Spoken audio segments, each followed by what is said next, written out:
أعوذ بالله من الشيطان الرجيم. سورة القدر مكية. بسم الله الرحمن الرحيم. إنا أنزلناه في ليلة القدر وما أدراك ما ليلة القدر. ليلة القدر خير من 1000 شهر. تنزل الملائكة والروح فيها بإذن ربهم من كل أمر سلام هي حتى مطلع الفجر. ہاں جی، یہاں سب سے پہلے ہم پڑھ لیتے ہیں اس کے شان نزول سورۃ القدر کا۔ اس صورت میں ایک تو شب قدر کا ذکر کیا گیا ہے، تو اس لیے اس کا نام سورۃ القدر مقرر ہوا ہے۔ اب قدر کے معنی کیا ہیں؟ تعظیم کے، یعنی عظمت یا شرف حاصل ہونے والی رات۔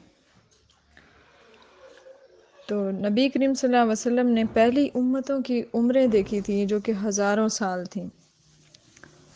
اور آپ صلی اللہ علیہ وسلم کی امت کی جو عمریں تھیں وہ بہت تھوڑی، یعنی کہ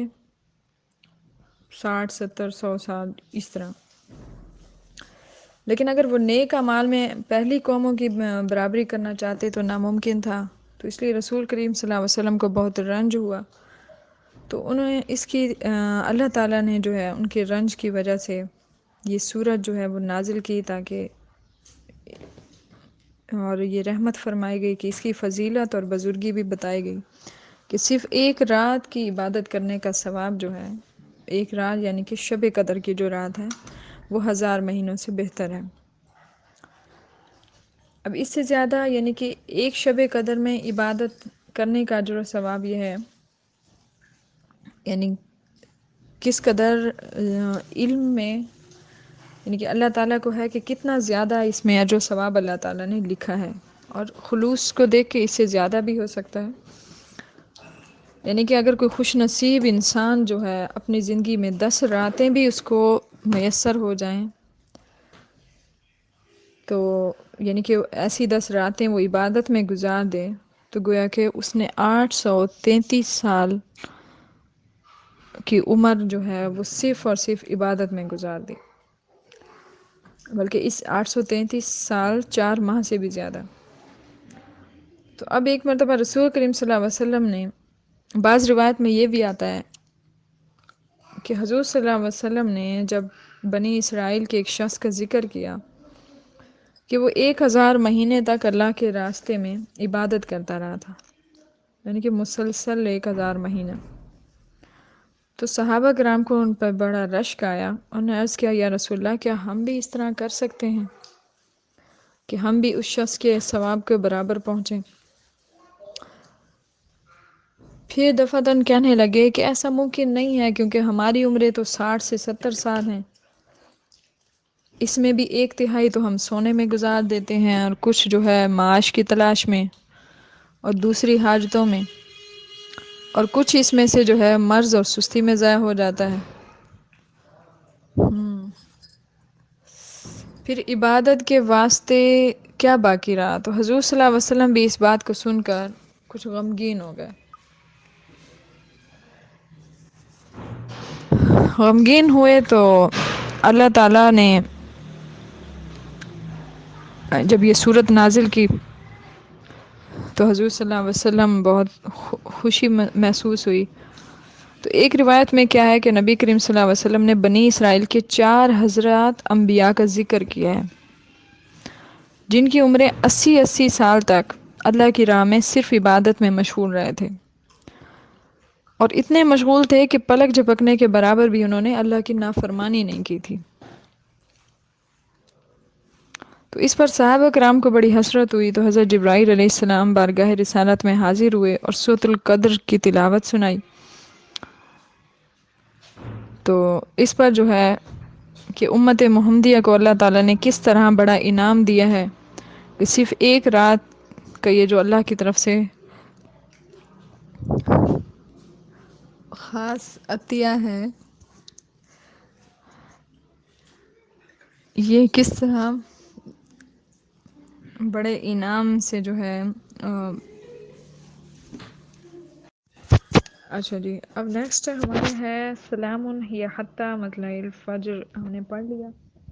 رات جو ہے وہ مکمل رات سلامتی ہوتی ہے۔ اچھا، ایک اور حدیث میں ہے کہ شب قدر کی کچھ علامات بتائی گئی ہیں۔ ایک تو اس رات جو ہے اس کی رات کی علامت پہلی کیا ہے؟ وہ رات کھلی ہوئی چمکدار ہوتی ہے، صاف شفاف ہوتی ہے، نہ زیادہ گرم نہ زیادہ ٹھنڈی، بلکہ ایک نارمل معتدل جیسی ہوتی ہے۔ کیونکہ اس رات بہت زیادہ نور ہوتا ہے تو اس کی وجہ سے چاند کھلا ہوا محسوس ہوتا ہے، اور اس رات میں صبح تک آسمان کے ستارے شیاطین کو نہیں مارے جاتے۔ تو ان علامتوں میں سے ایک یہ بھی ہے کہ اس کے بعد صبح کو جب آفتاب نکلتا ہے بغیر شعاؤں کے طلوع ہوتا ہے، ہم سورج کو دیکھتے ہیں نا، اس کے آس پاس کرنیں ہوتی ہیں، تیز روشنی ہوتی ہے جس کو ہم نہیں دیکھ سکتے، لیکن اس دن جو ہے جب رات شب قدر کی ہوگی اور پھر اگلی صبح جو ہے جب سورج نکلے گا تو وہ بالکل ہموار ٹکیا کی طرح ہوگا، جیسے کہ 14ویں رات کا چاند ہے، اس طرح سفید نہیں ہوگا۔ جب اس سے مشابہت اس لیے دی گئی ہے کہ جیسے چاند کو ہم بآسانی دیکھ سکتے ہیں، اس کی شعائیں آنکھوں کو نہیں تیز پڑتی،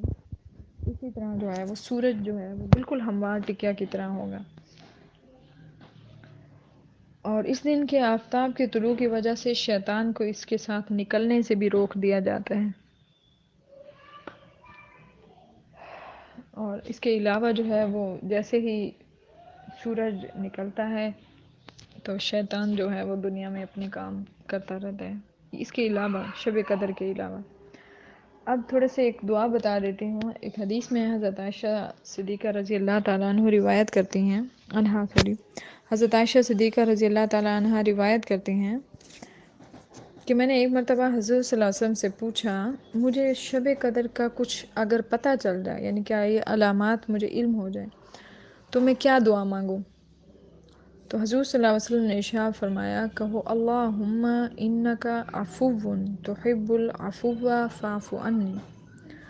یعنی اے اللہ بے شک تو معاف کرنے والا ہے اور پسند کرتا ہے معاف کرنے کو، بس معاف فرما دے مجھے بھی۔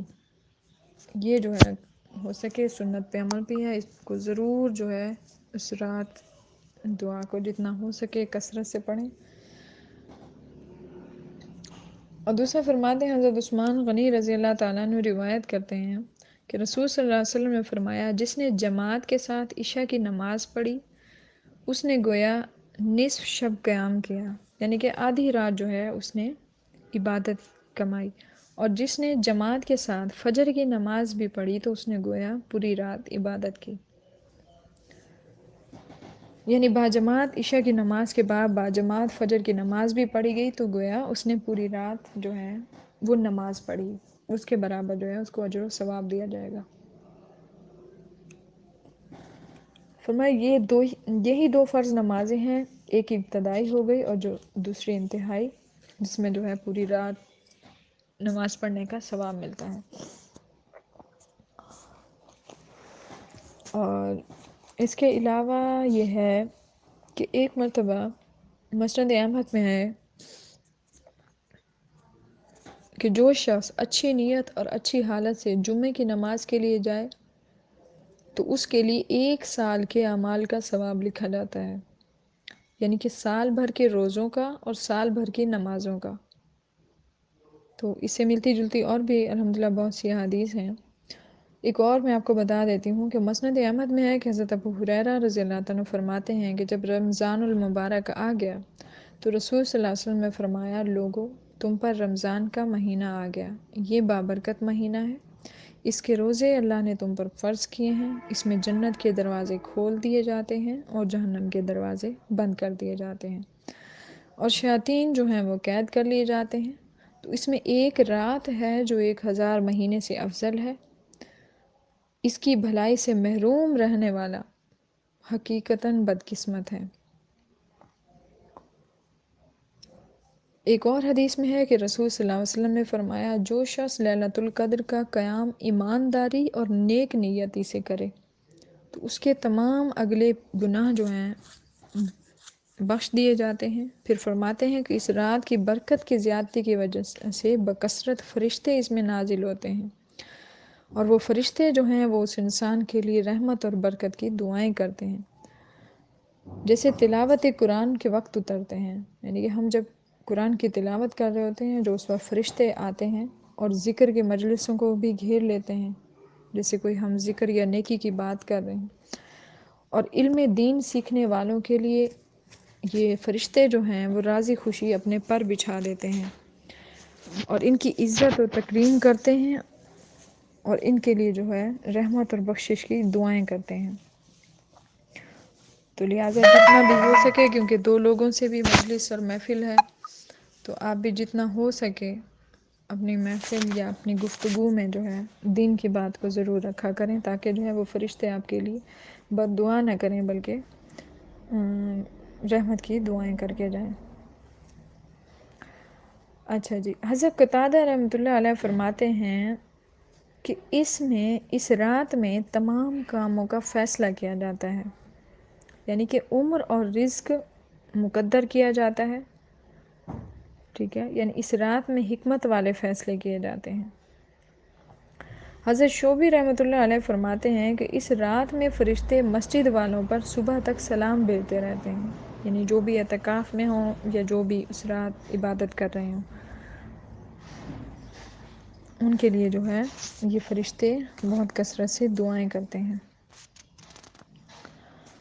تو حضرت ابو ذر رضی اللہ تعالیٰ عنہ فرماتے ہیں کہ ایک مرتبہ میں نے حضور صلی اللہ علیہ وسلم سے پوچھا کہ یا رسول اللہ صلی اللہ علیہ وسلم، یہ تو فرمائیے کہ رمضان لیلۃ القدر رمضان میں سے ہے یا اور مہینوں میں سے ہے؟ تو آپ صلی اللہ علیہ وسلم نے فرمایا رمضان میں ہے۔ تو کہتے ہیں میں نے کہا اچھا یا رسول اللہ صلی اللہ علیہ وسلم، یہ انبیاء کے ساتھ ہی ہے کہ جب تک وہ حیات رہیں گے، یا جب انبیاء جو ہے وہ اس دنیا فانی سے رخصت کیے جائیں گے تو یہ رات بھی ان کے ساتھ اٹھ جائے گی، یا یہ قیامت تک باقی رہے گی؟ تو حضور صلی اللہ علیہ وسلم نے فرمایا کہ نہیں، وہ قیامت تک جو ہے شب قدر باقی رہے گی۔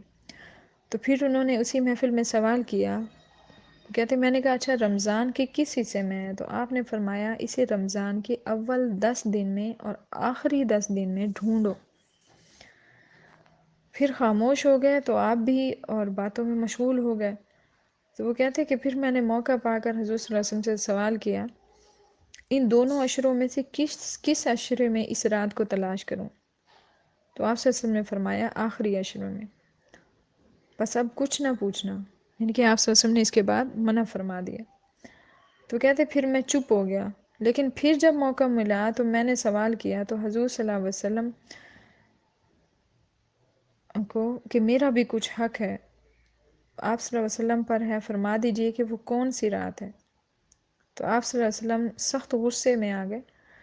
وہ کہتے میں نے کبھی آپ صلی اللہ علیہ وسلم کے اوپر اتنا غصہ نہیں دیکھا تھا، لیکن اس کے جواب کے بعد پھر کیفیت کے بعد جو ہے حضور صلی اللہ علیہ وسلم نے جواب دیا کہ آخری ہفتے میں تلاش کرو، پھر ساتھ ہی منع فرمایا کہ اب کچھ نہ پوچھنا، کیونکہ آپ صلی اللہ علیہ وسلم منع فرماتے تھے نا ایک سوال سے دوسرا سوال نکالنا، پھر اسی میں سے اور زیادہ، تو اس لیے جو ہے اب الحمدللہ سے اس کی تقریباً جو ہے فضیلت آپ کو علم ہو گئی ہے۔ اللہ تعالیٰ ہم سب کو عمل کی توفیق دے۔ اس کی ایک خواص میں آپ کو بتا دیتی ہوں، اگر کسی کی نظر کمزوری ہو، یعنی کہ نظر کی تیزی اور آنکھوں میں نور اور دل میں یقین کی پختگی اگر کوئی پیدا کرنا چاہے تو اس صورت کو جو ہے وہ کثرت سے دم کرے، پانی پر دم کر کے بھی پیے، اور جو ہے کثرت سے اس کی تلاوت کرے۔ ایک اور اس میں حدیث تھی کہ حضرت عائشہ صدیقہ رضی اللہ عنہ فرماتی ہیں کہ آخری 10 راتیں یعنی رمضان شریف کی جب رہ جاتی تو حضور صلی اللہ علیہ وسلم ساری رات جاگتے تھے اور اتنی محنت سے عبادت کرتے کہ آپ کی اتنی محنت سے عبادت آپ کی اور وقت نہیں ہوتی تھی، یعنی کہ جو اور دن گزرتے تھے وہ اتنی محنت سے نہیں کرتے تھے جتنے اس رات کرتے تھے۔ ایک تو آپ صلی اللہ علیہ وسلم اس رات اپنی بیویوں سے نہ ملتے، اور یہ بھی ہو سکتا ہے، اس میں بھی شبہ، یعنی کہ مفسر کہتا ہے ہو سکتا ہے ان راتوں میں جو آپ صلی اللہ علیہ وسلم بیویوں سے نہ ملتے ہوں گے، اور یہ بھی ہو سکتا ہے کہ دونوں ہی باتیں ہوں، یعنی بیویوں سے بھی ملنا ترک کر دیتے ہوں اور عبادت کی مشغولی میں بھی کمر باندھ لیتے ہوں۔ تو